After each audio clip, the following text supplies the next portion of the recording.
Imagine for a moment that we are now all part of a team together. And I wonder how successful we'll be today on that team as we all work together.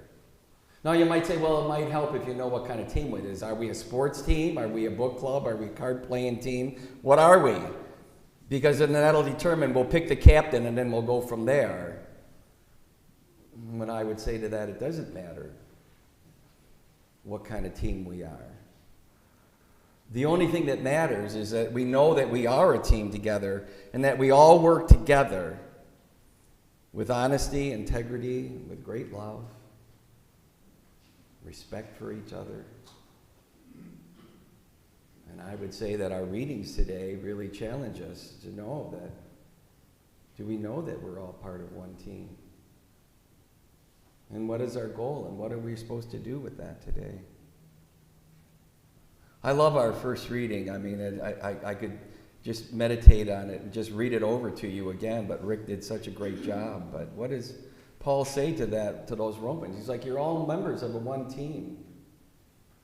And he lists like over 10 things of what to do to be a successful team.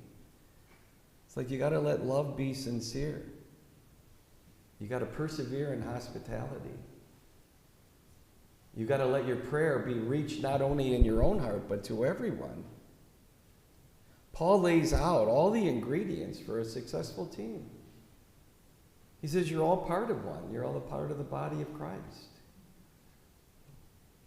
Now in our gospel, there's also about a team. There's a man who's, has a banquet that he wants to invite all his special guests to.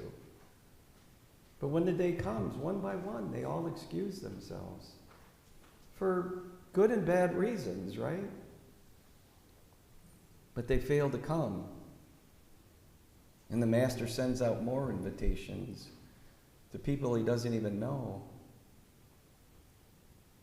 I think the story for us today in that gospel is if we're not doing our part, if we don't know we're members of this team, if we're not willing to overcome our excuses, then God's going to replace us.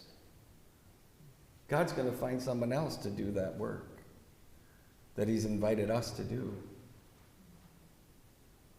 And then it's one thing to come here today, but it's another thing to go out there and live it today in all that God has in store for us.